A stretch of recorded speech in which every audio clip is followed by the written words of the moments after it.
Selama beberapa tahun, Damian Lillard selalu masuk dalam point guard terbaik di NBA.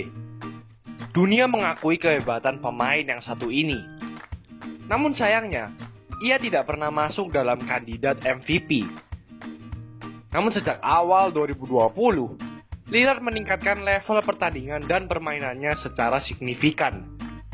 Dan yang membuat kita bertanya-tanya, apakah ini hanya saat di mana Lillard memang sedang panas-panasnya saja, atau ia memang sudah berubah dan pantas kita masukkan dalam pemain offense terbaik di NBA? Sebelum lanjut, jangan lupa like dan subscribe ya. Simak ulasan berikut ini. Offense Lillard merupakan keseimbangan dari tembakan deep pull up dan kemampuannya untuk penetrasi. Kelincahannya memudahkannya melewati defender ke dalam, dan ia pintar mengandalkan tubuhnya untuk melindungi bola dari lawan-lawannya. Di sini ia melompat ke belakang ke pemain lawan untuk mencegah block shot. Dengan half step, ia menurunkan bahu ke defendernya untuk mendapatkan ruang dan memasukkan bola. Lillard bukanlah finisher vertikal yang handal, namun ia mengerti angle di dekat ring. Di sini ia penetrasi secara melebar sehingga ia bisa melakukan layup dengan tangan kanan dan dengan jarak yang jauh dari defendernya. Bertinggi 188 cm, pemain dengan kombinasi kecepatan dan kelincahan membuatnya mudah memasukkan bola di daerah dalam dengan solid. Ball handlingnya terlihat seperti ada perekat di tangannya. Di sini lihatlah crossover through the leg, lalu ia menggunakan kecepatan drive-nya dan menggunakan tubuhnya untuk layup kiri. Di sini ia memalsukan crossover, lalu secara eksplosif melakukan in and out, dan dengan body positioning yang baik, berhasil mendapatkan free throw. Lillard banyak melakukan pick and roll. Kemudian ketika bertemu big man, ia bisa tetap dribble dan menyerang ke dalam seperti ini. Atau, ia bisa melewati pick dan langsung pull up. Lihatlah ruang kosong yang ada. Lillard berhasil menghancurkan defense drop coverage tim lawan. Selanjutnya di pertandingan yang sama, setelah melewati pick, sepertinya hanya ada ruang kecil untuk menembak. Namun, itu masih terlalu besar bagi seorang Damian Lillard. Ia masih bisa bertahan meskipun dalam ruang sempit. Beberapa possessions kemudian, mereka melakukan hal yang sama. Namun di sini Porzingis sudah berada tepat di depan garis 3 angka untuk mencegah Lillard menembak. Namun Lillard dengan cepat drive ke dalam dan finishing. Meskipun big man menjaganya, kehandalan dan skill murni yang dimiliki Lillard yang membuatnya berani menembak meskipun dengan ruang yang kecil.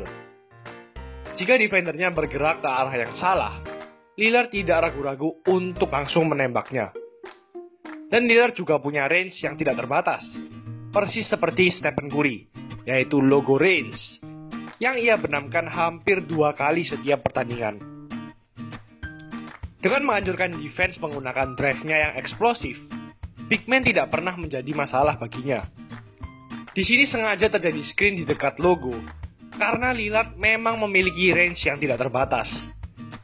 Terdapat statistik yang mengejutkan, di mana tiap kali Lillard memenamkan tembakan berjarak 30 sampai 40 kaki dari ring, atau sekitar 10 kaki dari garis 3 angka, persentase tembakannya di angka 40% musim ini. Wow! Padahal di 3 musim sebelumnya, persentasenya hanya 30% dalam hal deep threes.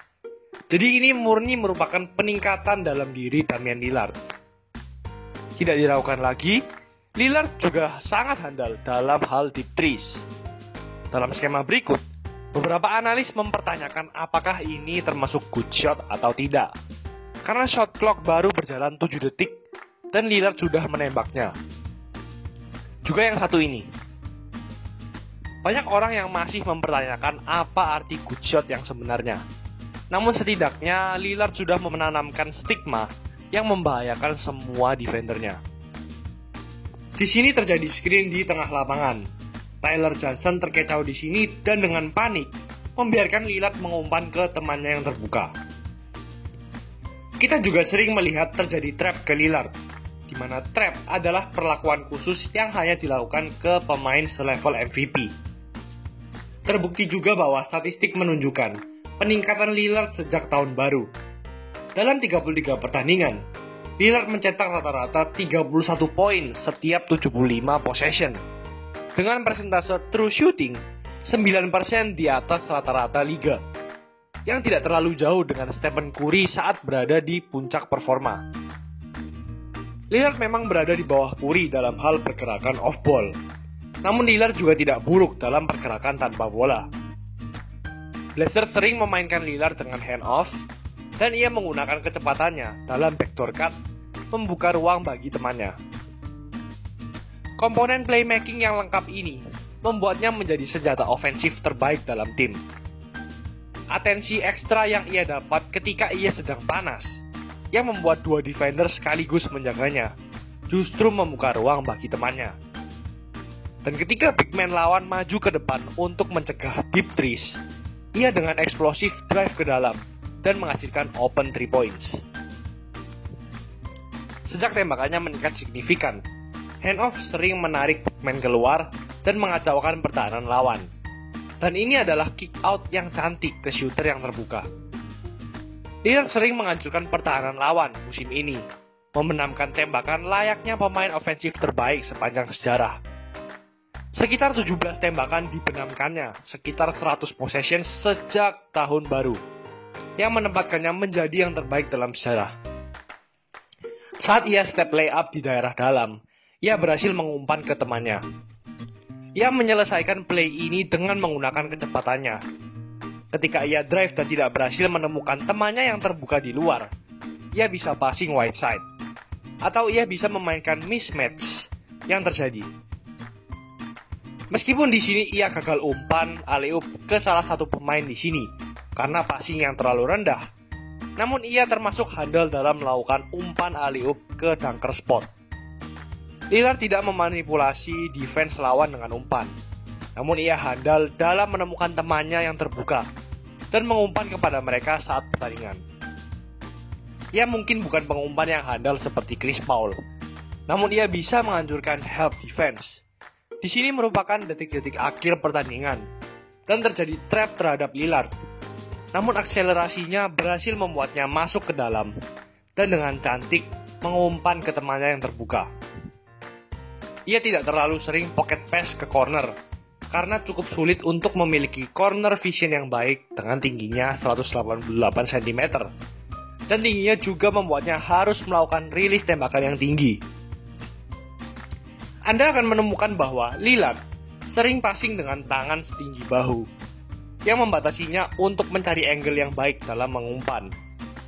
Di sini memperlihatkan kekurangannya dalam pocket pass ke pemain yang sedang roll. Meskipun memiliki beberapa kekurangan dalam hal umpan, ia juga banyak melakukan good pass.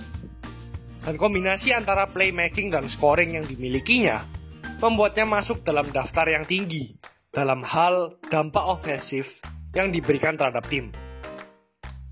Di urutan keempat di liga dan berada di urutan kedua dalam hal offensive box plus minus sejak tahun baru. Defense-nya memang tidak terlalu handal. Ia juga sering dibully oleh pemain yang lebih besar.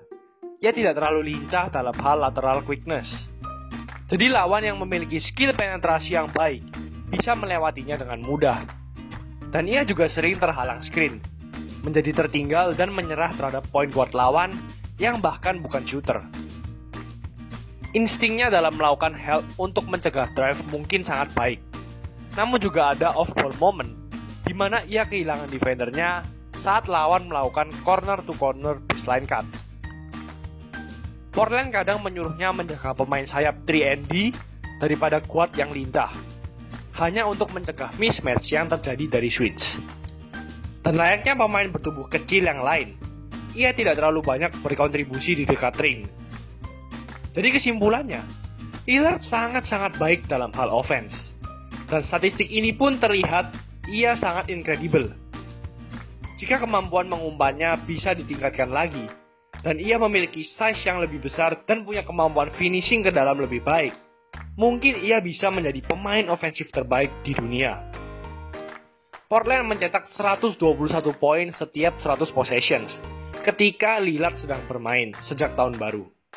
Meskipun dengan line up offense yang agak tidak seimbang, itu masih merupakan angka yang impresif.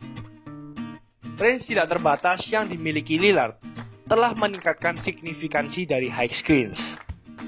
Dengan hal tersebut, memaksa big man harus keluar di daerah top dan itu menganjurkan gaya permainan big man yang menggunakan drop coverage yang sering digunakan di era ini.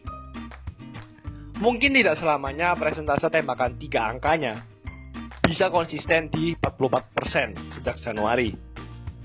Namun dengan tembakan 3 angkanya yang meningkat jauh, pemain yang satu ini masuk dalam 5 pemain offense terbaik di liga saat ini.